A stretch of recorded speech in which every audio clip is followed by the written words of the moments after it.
Bonsoir à tous, très heureuse de vous retrouver pour ce nouveau numéro de Santé 10, exceptionnellement en ce vendredi. Aujourd'hui, nous allons parler d'un sujet fort intéressant. On l'avait déjà plus ou moins annoncé au journal avec Harold. Nous allons parler de la médecine nucléaire. Alors, la radioactivité au service des patients, c'est un service qu'on ne connaît pas beaucoup. J'ai dû moi-même me documenter énormément pour comprendre un petit peu comment ça se passe. Et puis nous avons la chance et le privilège d'avoir des professionnels sur le plateau pour nous en dire plus. Tout de suite, place aux invités.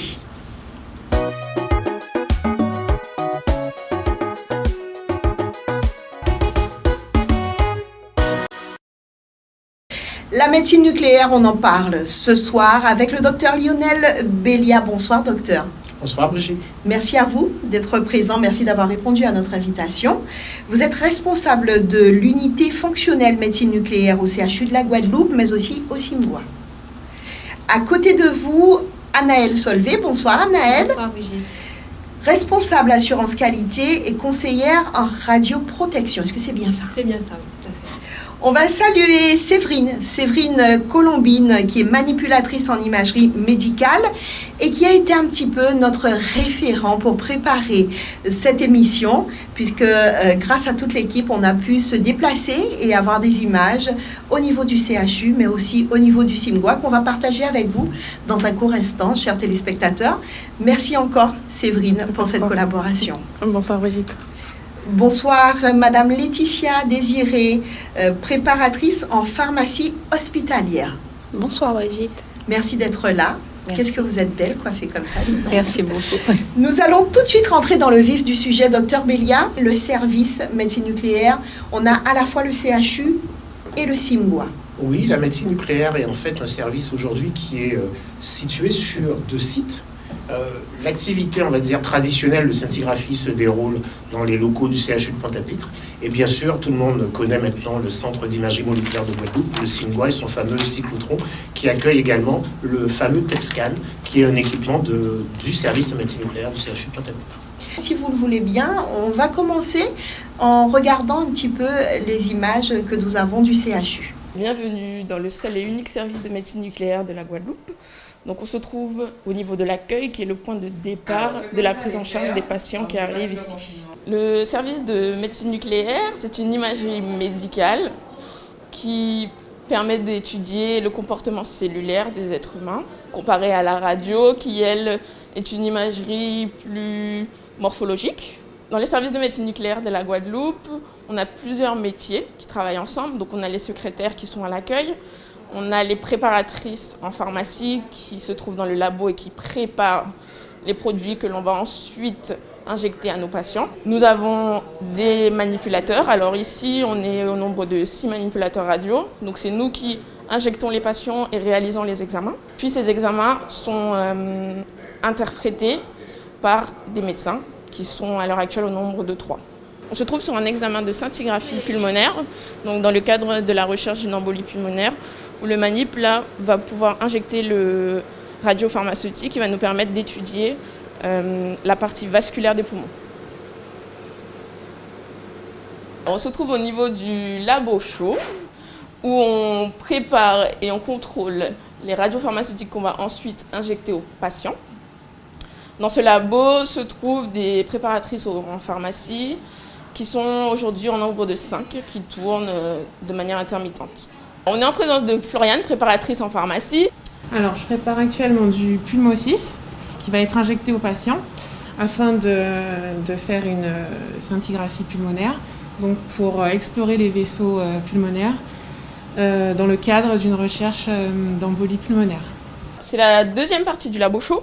C'est le contrôle qualité, donc tous les médicaments qui sont préparés sont vérifiés avant injection.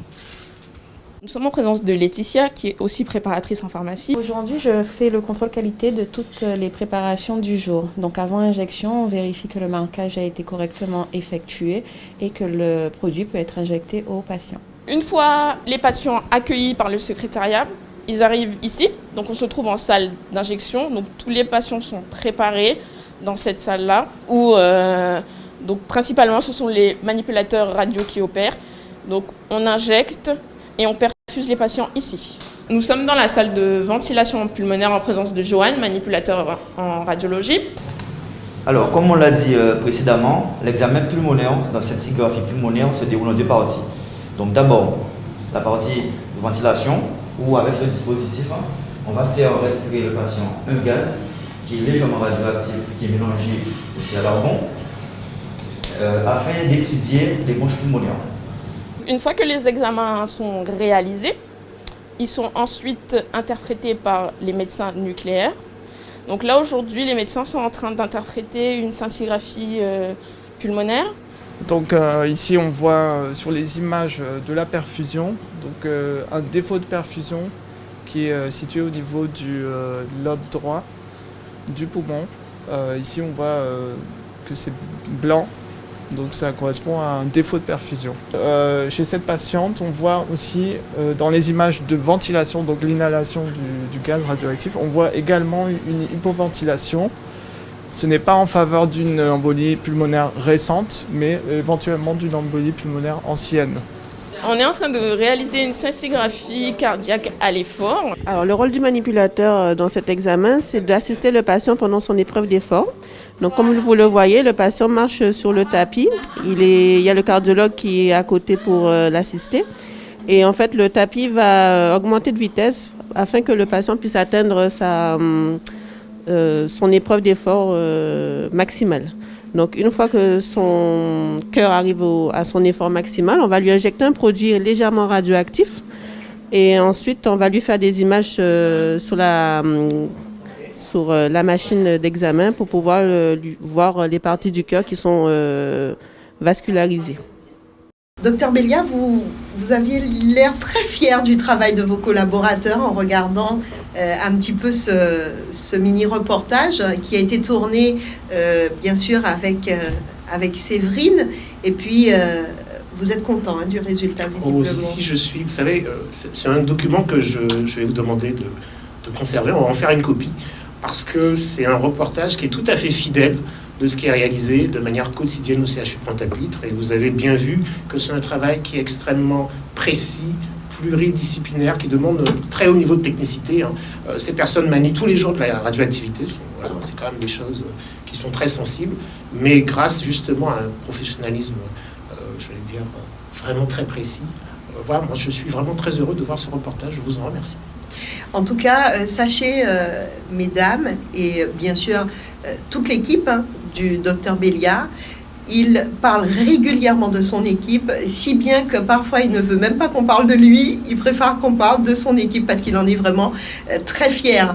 On va regarder à nouveau quelques images et cette fois-ci je demanderai peut-être à Anaëlle de nous expliquer un petit peu ce qu'on est en train de voir parce que ce sont des images qu'on n'a pas pu prendre nous. D'ailleurs, je vais remercier votre collègue qui se prénomme aussi Séverine Bénin, qui a bien voulu prendre pour nous ces images parce qu'on ne pouvait pas les prendre nous-mêmes. D'ailleurs, Anaëlle, Laetitia, pardon, est-ce que vous pouvez nous expliquer pourquoi on ne pouvait pas les prendre nous, ces images ? Alors, vous ne pouviez pas prendre ces images car les images ont été tournées dans la ZAC, la zone à atmosphère contrôlée. Là, vous voyez la pharmacienne habillée d'une combinaison intégrale et elle est en train de placer au niveau de l'enceinte blindée, le synthétiseur, la cassette qui va nous permettre en fait de synthétiser le fluor que les cyclotrons vont nous envoyer pour qu'on puisse fabriquer la F-choline qui sera ensuite injectée au patient. Donc, elle vérifie effectivement chaque branchement de la cassette afin de s'assurer qu'il n'y ait pas de fuite avant d'insérer les réactifs en fait, qui vont permettre de synthétiser le produit. Là, nous sommes dans l'enceinte juste à côté. Donc, c'est l'enceinte de répartition. Et là, je pense que c'est Séverine que vous voyez qui met en place le pot plombé, que les manips vont récupérer. En fait, on fabrique plusieurs flacons, notamment un flacon pour le contrôle qualité qui va permettre de vérifier que le produit qu'on a fabriqué est conforme aux exigences avant de l'injecter au patient. Donc, voilà. Donc là, c'est Séverine qui est en train de manipuler pour pouvoir faire la répartition des différents flacons. Séverine avec qui on fera connaissance dans un court instant. Donc nous travaillons en fait sous la responsabilité du radiopharmacien. Donc c'est elle que vous avez vue au début qui prépare la cassette pour pouvoir fabriquer le produit. Donc c'est un binôme radiopharmacien-préparateur. On va faire connaissance avec Séverine, qu'on a aperçue, mais qu'on verra un petit peu mieux et qui va nous expliquer un petit peu le rôle. Et ensuite, on reviendra avec vous pour que vous puissiez un peu compléter tout ce qui va être dit. D'accord. Béna Séverine, préparatrice en pharmacie hospitalière, donc au Simgois, dans une zone à atmosphère contrôlée. Donc la radiopharmacienne accompagnée de préparatrices en pharmacie a la responsabilité de fabriquer des médicaments radiopharmaceutiques tels que le FDG ou la F-choline. Ces médicaments seront injectés aux patients pour réaliser les examens, le TEP-scan. Donc la fabrication du médicament se fait à partir de la matière première, le fluor 18, qui est produite par le cyclotron, puis une étape de synthèse pour la fabrication du médicament, et puis une autre étape de répartition du médicament dans des flacons stériles. Avant de libérer le médicament radiopharmaceutique par le radiopharmacien, donc un contrôle qualité est effectué pour vérifier que le médicament respecte l'ensemble des critères définis.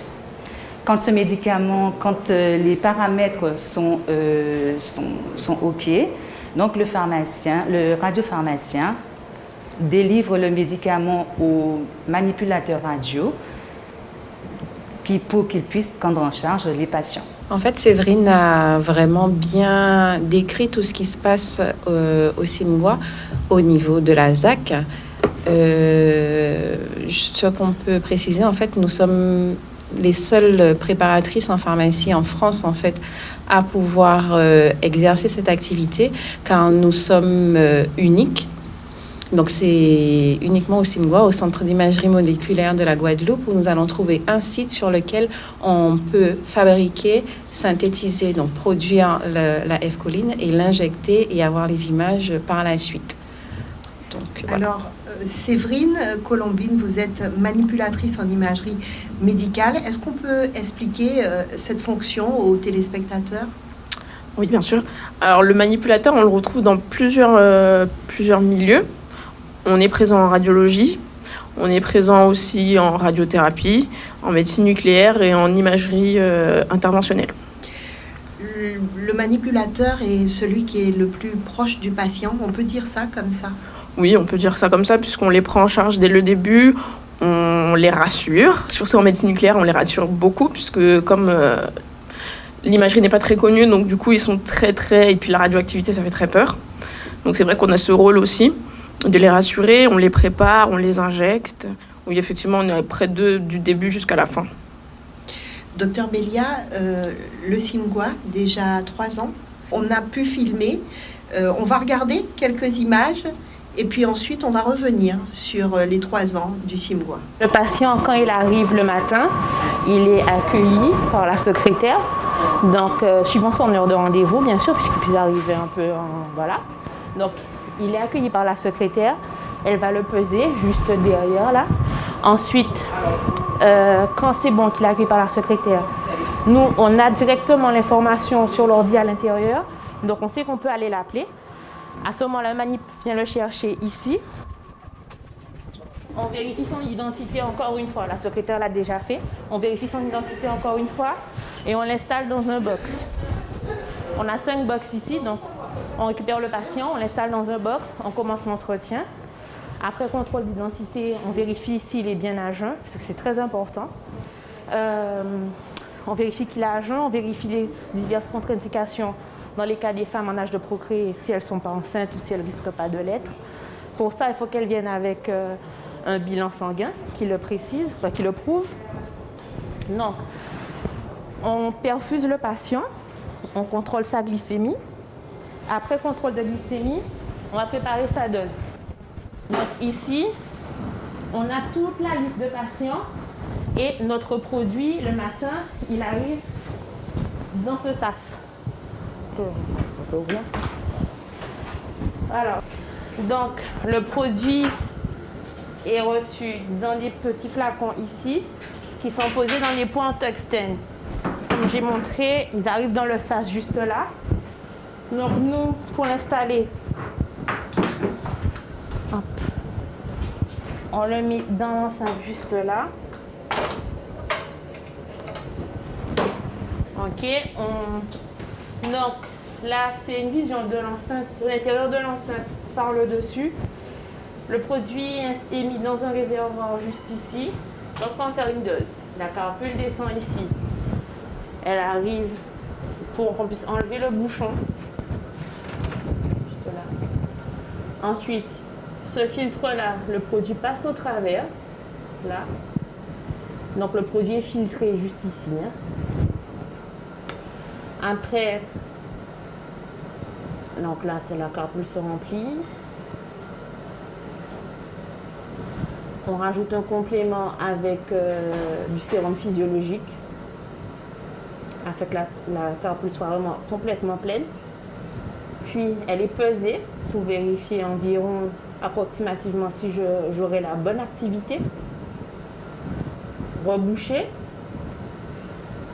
Et là, on vérifie que c'est bien bouché. La carapule passe dans l'activimètre afin de mesurer si ce que j'ai demandé, la dose que je veux, je l'aurai. On prend une mesure juste là.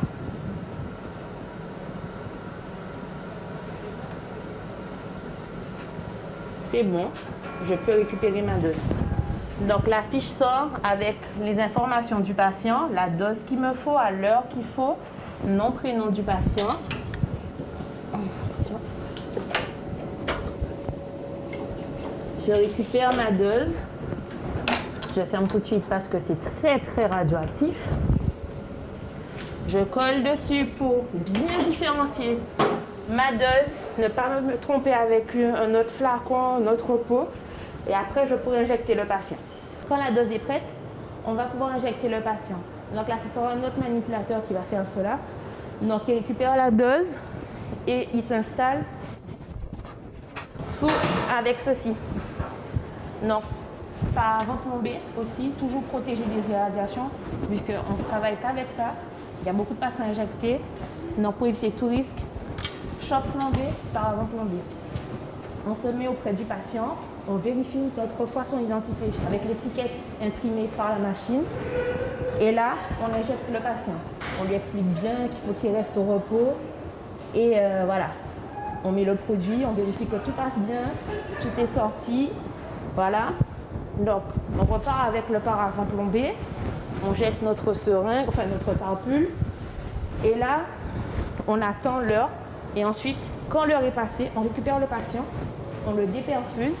Il passe aux toilettes, juste ici, pour vider la vessie. Le produit qu'on injecte s'évacue par les urines. Donc, c'est très important que les patients aient la vessie vide avant de faire les images. Donc, là, ils vont s'installer ici. Et après, ils passent par cette porte pour faire les images. Nous, on les installe à la console, on rentre les informations, on paramètre tout, l'identité est contrôlée encore une fois, on vérifie les poids parce que l'acquisition aussi se fait suivant le poids du patient, pas que l'injection. Le patient est installé suivant le protocole demandé par le médecin et après, acquisition des images. Quand les images sont faites, on fait le patient patienter à côté là. Le patient attend ici et on vérifie ses images, on les fait sortir sur un CD. Le patient récupère son CD qu'il amènera à son médecin prescripteur et nous, notre médecin va envoyer un compte rendu avec le détail de tout ce qu'on a fait à son médecin prescripteur. Quand le patient a son CD, que les images sont faites, il peut s'en aller, il n'y a pas de contre-indication. Voilà, il rentre chez lui sans problème, il boit, il mange, il fait tout ce qu'il veut. Ici, c'est le bureau des médecins. C'est ici qu'ils vont vérifier les images qu'on a acquises, nous les manipulateurs. Ils vérifient si le patient n'a pas bougé. S'ils arrivent à avoir toutes les informations demandées par le médecin prescripteur, ils contrôlent par rapport aux antécédents, l'évolution. Si c'est un nouvel examen, ils vérifient suivant les informations qu'on leur a données. Et après, si tout est bon pour eux, ils nous disent que le patient peut être libéré.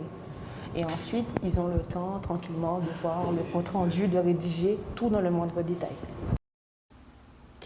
Voilà, est-ce que vous avez quelque chose à rajouter, Docteur Bélia? Non, vraiment, encore une fois, je vous remercie pour la qualité de ce reportage. c'est important que les téléspectateurs comprennent que là, vous avez vraiment été dans les entrailles, vraiment au fin fond du service de médecine nucléaire et également du service du CIMGUA.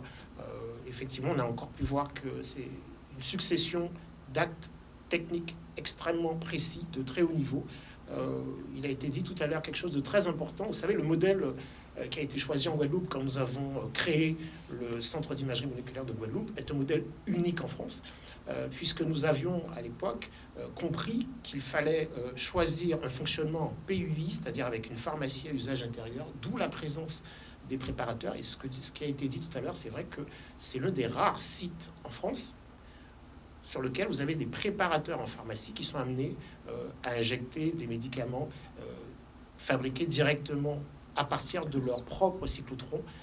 Là, je parle du FDG et de F-choline. En général, ces deux radiotraceurs, FDG et F-choline, sont fournis par des laboratoires et le préparateur n'exerce pas cette activité. En Guadeloupe, nous avons cette chance unique d'avoir des préparateurs de très haut niveau, encadrés par des radiopharmaciens, je tiens à le préciser, et donc un service qui aujourd'hui réalise, on va dépasser les 2500 examens. Il faut savoir qu'on a commencé avec 500 examens, donc là cette année on va être entre 2500 et 3000 examens, et vraiment on peut en être fier. Et pour les 3 ans du CIMGUA, on peut dire que voilà, au niveau des chiffres, ça a vraiment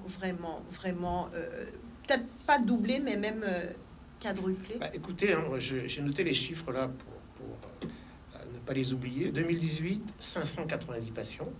2019, 1538 examens TEP-scan. 2020, 2099. Et je vous ai dit, là, pour cette année, je pense qu'au rythme actuel, on va largement dépasser les 2500. Pour vous donner une idée plus précise, en 2018, le CIMGUA recevait 5 à 6 patients tous les jours. Aujourd'hui, la vacation, c'était 17 patients. Voilà. Et c'est ce qui est programmé quotidiennement. Donc, on peut bien voir que au bout de 3 ans, les objectifs sont largement atteints. Je vous propose, avant de discuter un petit peu avec Anaëlle Solvay, on parle des 3 ans du CIMGUA. Je vous propose d'écouter quelques mots du directeur, Monsieur Fischer. Le bilan, il est évident, c'est qu'en fait, en 3 ans, on a augmenté notre capacité à produire de manière significative, puisqu'aujourd'hui, on accueille en moyenne 16 à 17 patients jour, alors qu'on était à 5-6 au départ. On a eu quelques problèmes. La problématique, ça a été bien sûr le Covid, avec les difficultés de transport entre la Martinique et la Guadeloupe, nos difficultés traditionnelles de trésorerie qui sont liées aux difficultés du CHU. Bon, ceci étant, on a réussi à les surmonter. On a une équipe qui est investie dans le projet. Le personnel est mobilisé. Je pense qu'on a rendu un grand service à la Guadeloupe en créant CIMGUA et en installant le cyclotron et les 2 radiotraceurs qu'on a aujourd'hui, c'est-à-dire le FD18, la colline, notamment pour le cancer de la prostate. Maintenant, on essaye de continuer à développer d'autres radiotraceurs, de réfléchir sur l'évolution de la structure. Mais je tiens quand même à dire, et ça plaira peut-être pas à tout le monde, c'est qu'en fait aujourd'hui il y a un projet concurrent qui existe en Martinique, et si jamais ce projet concurrent voit le jour, la Martinique elle est morte et nous sommes morts. Donc il faut bien savoir que c'est une aberration en termes d'investissement hospitalier ou d'investissement sanitaire, et que c'est une connerie totale. Docteur Bellia, après 3 années, c'est des patients de la Caraïbe qui viennent vous voir. On peut dire la Caraïbe. Alors, on peut dire la Caraïbe, oui, mais pas encore suffisamment. Clairement, aujourd'hui, le CIMGUA, c'est plus de 95% de patients originaires de Guadeloupe et de Martinique. La Martinique représente à peu près 20% du nombre total de patients. Au niveau de la Caraïbe, on a reçu en fait très peu de patients, il faut dire les choses. Je crois que sur les 3 ans, on a reçu moins d'une vingtaine de patients de la Caraïbe, essentiellement de l'île de Sainte-Lucie. On a également une personne, je crois, de la Dominique. On a une personne de Miami. Voilà. Mais on peut vraiment les compter. Ils ne sont pas très nombreux. Pourquoi ? Parce que jusqu'à présent, il faut être clair, nous étions en phase de montée en charge et nous n'avions pas encore communiqué réellement auprès de nos partenaires de la Caraïbe. Ce qui est prévu aujourd'hui avec le projet CARES mené par par l'ARS, mais également la région Guadeloupe, parce que c'est un projet avec des fonds Interreg. C'est pour cela qu'on avait croisé M. Raguel. Oui, tout à fait. Nous étions en réunion avec M. Gilles Raguel pour justement parler de ce projet qui démarre, en fait, qui consiste à aller démarcher clairement nos partenaires de la Caraïbe, tous les médecins prescripteurs, oncologues ou spécialistes de la Caraïbe, et nous serons accompagnés également par la Société française de médecine nucléaire pour ce projet. Monsieur Raguel qui nous dit quelques mots d'ailleurs sur le sujet. Le projet de médecine nucléaire, et on est dans le cadre du CIMGUA, qui est un outil récent, neuf, qui a été inauguré en 2018, et un petit peu le faire valoir de ce projet, dans le sens où cet outil-là, on n'en dispose que dans l'espace de coopération OECS, Organisation des États de la Caraïbe orientale. Et l'idée, c'est vraiment de structurer la venue des patients caribéens, et aussi dynamiser l'activité du centre, sachant que malheureusement, nos territoires, aussi bien les territoires français d'Amérique, Guadeloupe, Martinique, que ces pays sont confrontés aux mêmes problématiques vis-à-vis de la santé, c'est-à-dire une augmentation du nombre de cancers depuis un certain nombre d'années. Malheureusement, c'est une pathologie de notre époque. Et en tant que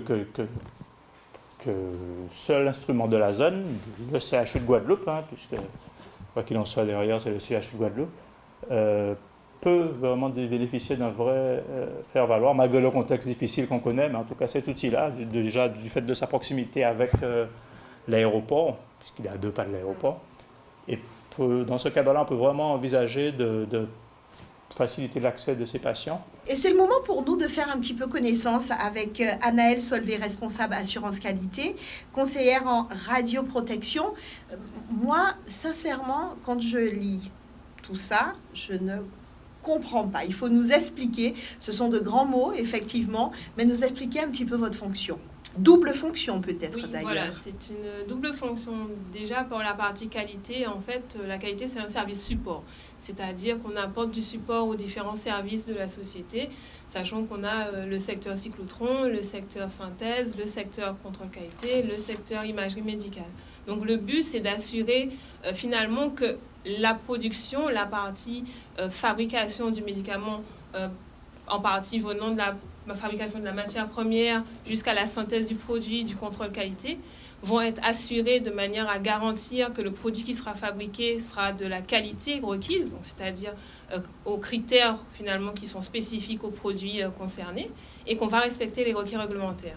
Et au niveau de l'imagerie, ce sera la prise en charge des patients. Donc notre but, c'est vraiment d'assurer qu'il y ait une continuité d'activité qui soit toujours présente de manière à ce que le produit sorte, qu'il soit de qualité, qu'il soit sûr et qu'il soit efficace.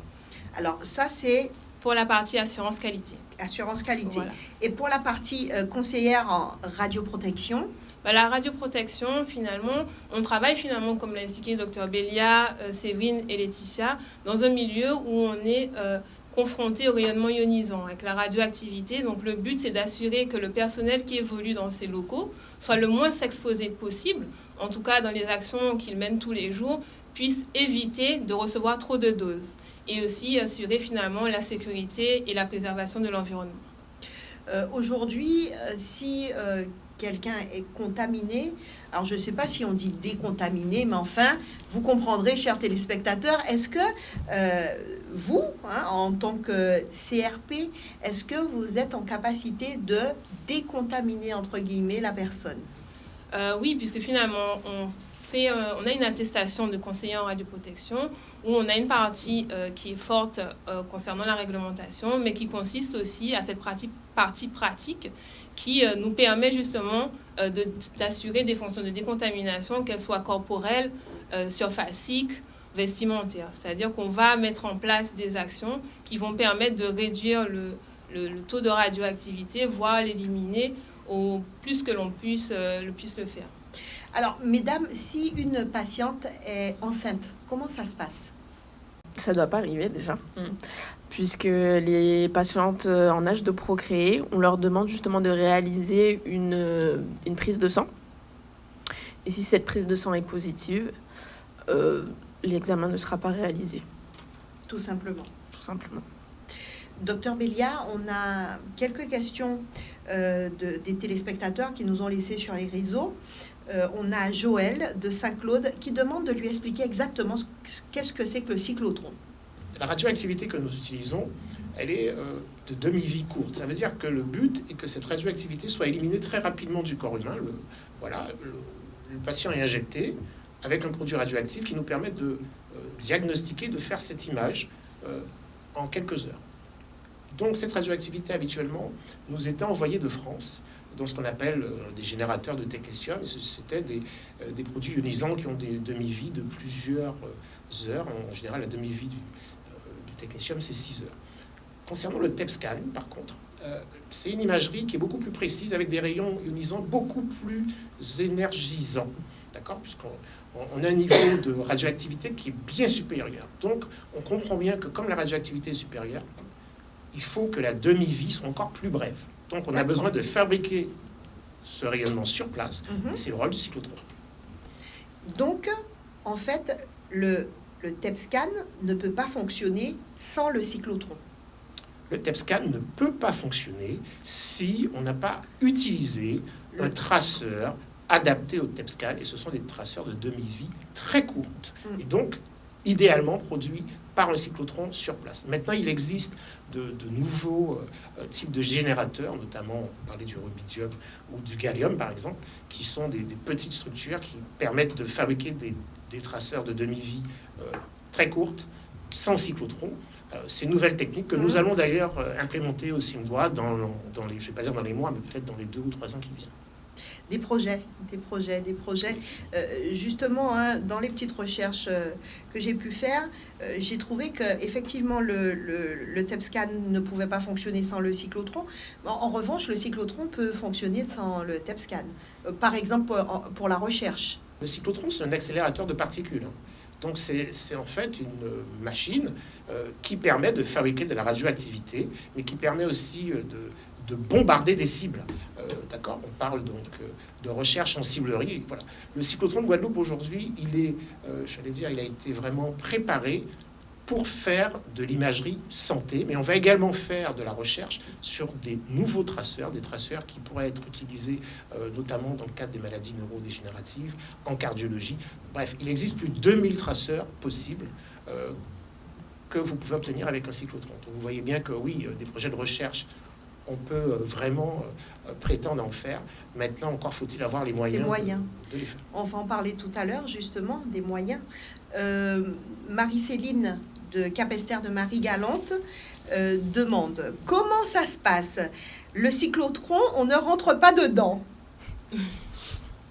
Expliquez-nous. Je vais laisser Anaëlle répondre. Non, on ne rentre pas dans le cyclotron. Non, le cyclotron est, comme l'a dit Dr Béliard, un accélérateur de particules. Donc le but de ce cyclotron, c'est finalement de produire la matière première pour que l'équipe de radiopharmacie soit en mesure de fabriquer son médicament.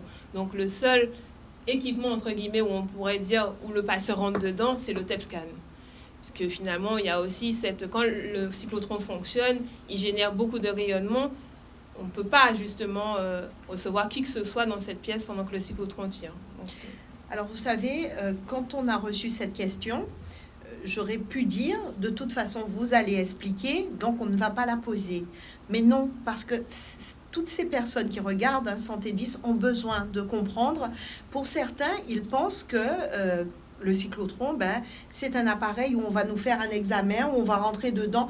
Donc, ils ont besoin de comprendre. Donc, c'était utile de poser la petite question de notre téléspectatrice du côté de Capester, de Marie-Galante. On a Georges qui veut savoir, en service nucléaire, on soigne quoi ? Je vais répondre à Georges, en plus, je suis tout à fait à l'aise, parce que c'est mon deuxième prénom. Donc, je disais, voilà, en médecine nucléaire, on utilise la radioactivité d'abord pour faire du diagnostic. C'est notre premier rôle. Voilà. Mais on peut également utiliser les médicaments ionisants pour traiter certaines maladies. La plus connue chez nous, malheureusement, c'est le cancer de la thyroïde. Mais pas que. On fait également tout ce qui va être les hyperthyroïdies, les goitres. Vous avez également maintenant la prise en charge de certains cancers de prostate avancés, des tumeurs neuroendocrines. Voilà. Donc la partie thérapie est une partie, je vais dire, plus intimiste, parce qu'elle est encore moins connue, elle est extrêmement onéreuse, ça demande des moyens à mettre en œuvre que nous n'avons pas encore totalement au CHU de Pointe-à-Pitre, mais qui sont prévus dans le futur CHU à horizon 2024. Docteur Bélia, la transition est toute faite pour vous poser la question suivante. C'est vrai qu'on a un outil magnifique, exceptionnel. On parle donc du cyclotron, c'est vraiment, et même on peut parler carrément du SIMGUA, le bâtiment, tout ce que nous on a pu vous montrer et que nous on a pu voir, mais il y a encore beaucoup à faire et les moyens, il faut des moyens. Alors, c'est une vraie difficulté. Il faut bien comprendre que aujourd'hui, cet équipement a coûté bâtiment et équipement, on est à plus de 15 millions d'euros. D'accord, avec des coûts de fonctionnement qui sont, je crois que le budget annuel du SIMGUA dépasse les 2 millions d'euros et il n'est financé qu'avec la réalisation des examens. Pour qu'il soit à l'équilibre, il faut réaliser plus de 2200 ou 2300 examens. Cette année, on va y parvenir.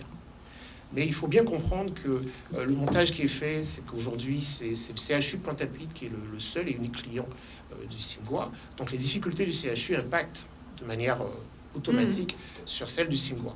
Les perspectives sont bien sûr de se développer vers la Caraïbe, donc en faisant du tourisme de santé. C'est d'ailleurs la raison pour laquelle l'ARS et la région, dans le cadre du projet Interreg, poussent pour développer cet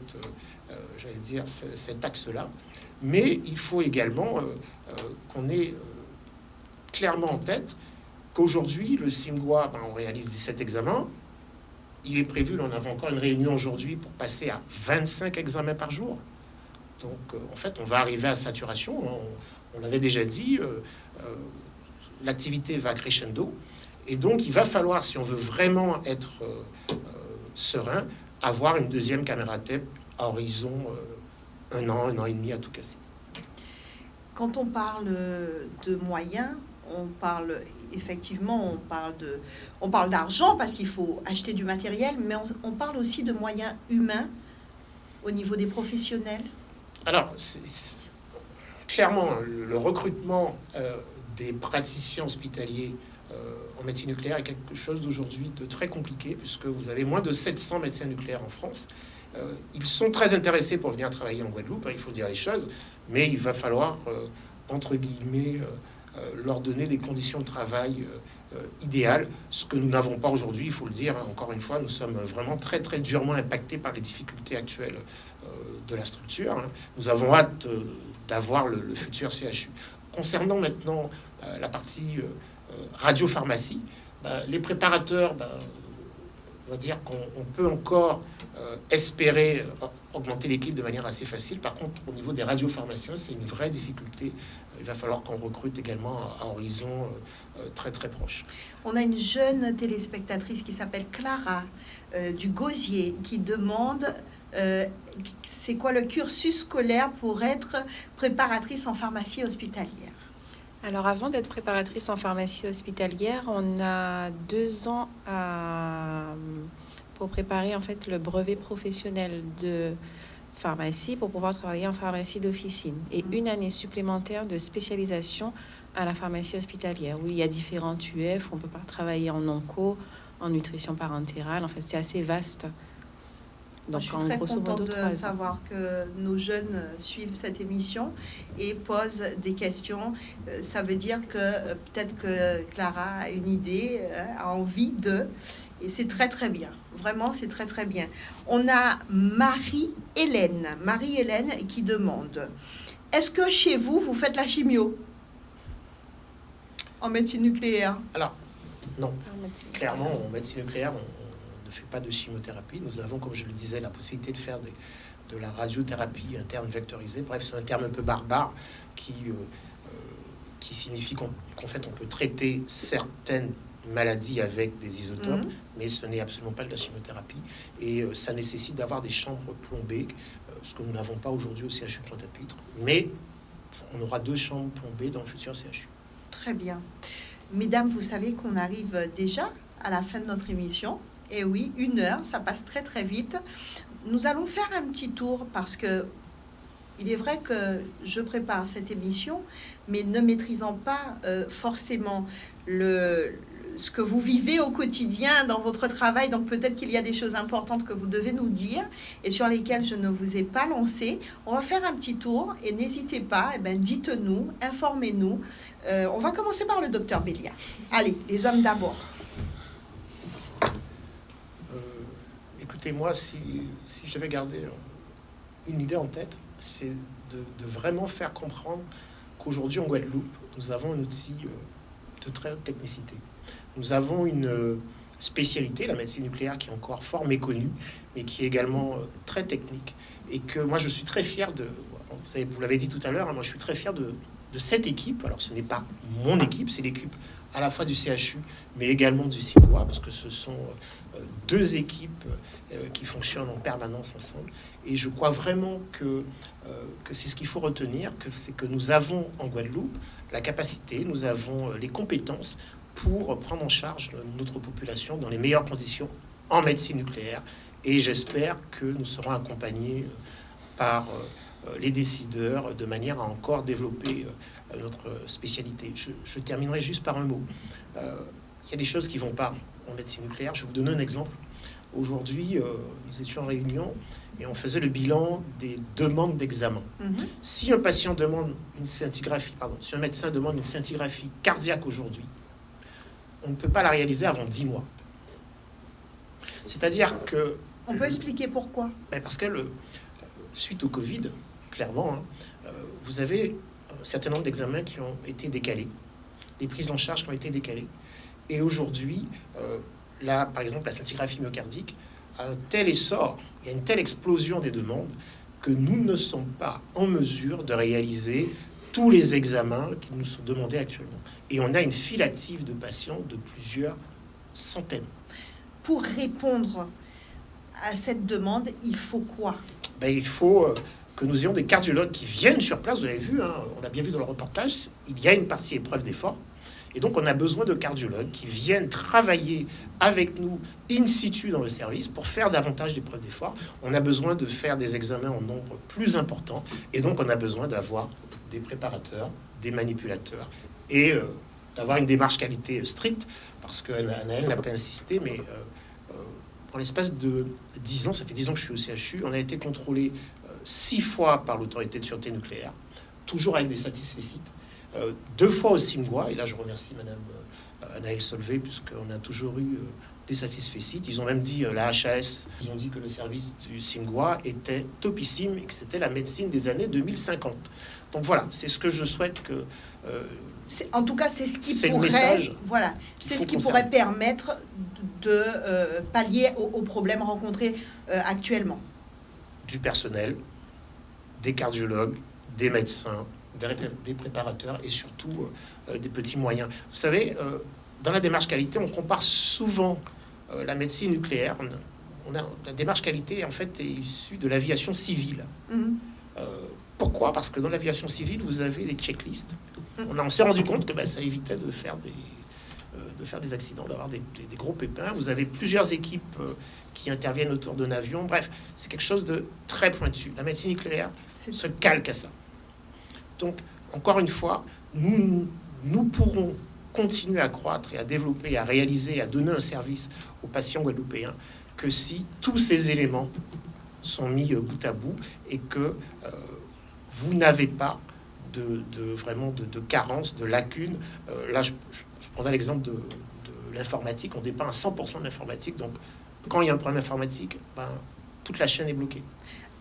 Tous les éléments que vous venez de nous citer, qu'on aimerait avoir pour bien faire fonctionner le service, qui décide de ça? Qui peut nous permettre d'avoir tous ces éléments? Écoutez, aujourd'hui, on nous demande d'avoir une démarche médico-économique. Moi, je suis médecin. J'ai avant tout une démarche médicale. Très bien. Il faut, bien sûr, tenir compte du contexte économique. Jean-Paul Fischer, vous l'avez entendu dans l'interview, insiste sur certains points macroéconomiques, on va dire. Clairement, les moyens, aujourd'hui, nous avons suffisamment de moyens pour réaliser 90% de l'activité.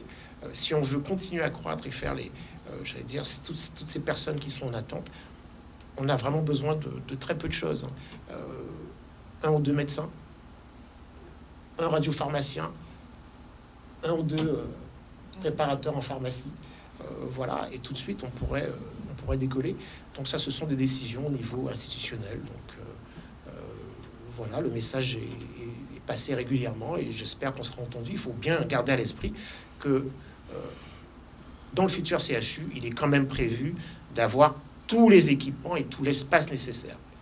J'espère que nous aurons également tous les moyens ad hoc. Nous espérons, docteur Bélia. Madame Solvay, Anaëlle.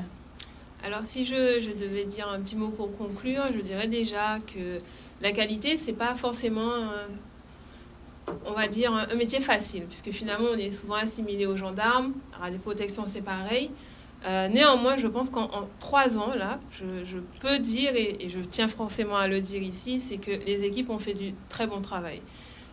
Certes, je suis derrière, je peux paraître très très embêtante, très acharnée, très assidue, mais je dois quand même avouer que ça c'est très plaisant de voir que les équipes sont finalement enclins à utiliser cette méthode d'amélioration et qu'ils l'ont finalement adoptée. Et je peux voir que les équipes, qu'elles soient cyclotronistes, radiopharmacie, contrôle qualité, imagerie, que chacun d'entre eux prend vraiment à cœur de faire son travail afin d'assurer que la qualité soit présente, la qualité de service, la qualité de prestation au niveau des médicaments qui sortent et de la qualité finalement du CIMGUA, puisque finalement c'est la vitrine aussi qu'on offre aux Guadeloupéens et aussi aux différents Caribéens, quoi. Donc en gros, je dirais ça. Merci beaucoup, merci Anaëlle, merci d'être venue. Séverine Colombine, à qui je vais dire encore un grand merci pour toute la préparation de cette émission. Séverine, juste avant de conclure, vous vous occupez, je parle des manipulateurs en général, hein, vous êtes très proche des patients. Parmi les différentes étapes que vous menez avec le patient qui arrive, quelles sont les étapes les plus compliquées et difficiles? C'est la prise en charge du début, en fait. C'est dès le début, parce que quand les gens entendent radioactivité, c'est Tchernobyl. Donc il faut leur expliquer que déjà les doses qu'ils reçoivent, ce sont des doses qui sont très très petites et que c'est contrôlé. On respecte des normes, on respecte des doses en fonction de leur poids, en fonction de leur examen. Donc c'est surtout ça. Et puis c'est la peur de l'inconnu, parce qu'on n'est pas très connu, les machines sont assez impressionnantes, ils ont connu l'IRM qui fait très peur, enfin des choses comme ça. Donc c'est rassurer les patients, c'est l'une des choses qu'on fait en premier temps, c'est rassurer les gens. En tout cas, vous le faites bien, puisqu'on était là, on vous a vu faire. Vraiment, et je l'ai dit d'ailleurs au docteur Bélia, une équipe de jeunes, une équipe dynamique, et puis avec un énorme côté humain, et ça c'est important. Un petit mot de la fin, Séverine? Je voulais remercier déjà tous mes collègues qui ont vraiment bien présenté le métier, parce qu'on ne fait pas ça tous les jours, la télé c'est pas notre truc, mais là ils ont vraiment joué le rôle. On a 2 équipes, que ça soit au CHU ou au CIMGUA, ce sont 2 petites équipes, jeunes, dynamiques, très impliquées, on n'a pas, enfin voilà. Donc merci, et puis on n'est pas des infirmiers. On nous associe souvent aux infirmiers, donc on est des manipulateurs radio. On sait aussi piquer. Et voilà. Merci encore. Merci Séverine. Un petit mot de la fin avec Laetitia. Alors pour le mot de la fin, pour nous les préparatrices en fait qui exerçons en médecine nucléaire, en fait c'est une plus-value, un honneur pour nous de pouvoir travailler, notamment au CIMGUA, comme Dr Bélia l'a si bien expliqué. Nous sommes la seule structure où nous sommes présentes. Donc pour le mot de la fin, ce sera ça.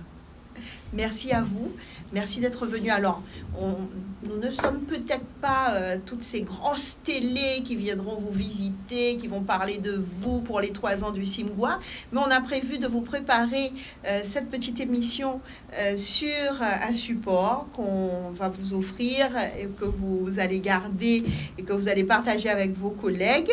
Voilà, donc on peut au moins faire ça, docteur Bélia. Merci, mais je n'en attendais pas moins de vous.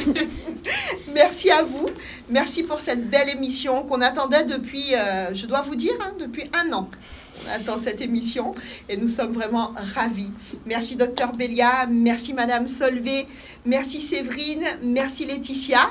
Nous, on se donne rendez-vous prochainement. Alors, habituellement, je vous donne la date exacte, je vous donne la thématique de la prochaine émission, mais vous le savez, en ce moment, la politique occupe vraiment nos programmes, donc ne pouvons vous dire quand on va se retrouver. Je vous dirai simplement que cette émission sera rediffusée et vous serez informés. Bonne soirée à vous et puis rendez-vous prochainement pour votre émission Santé 10.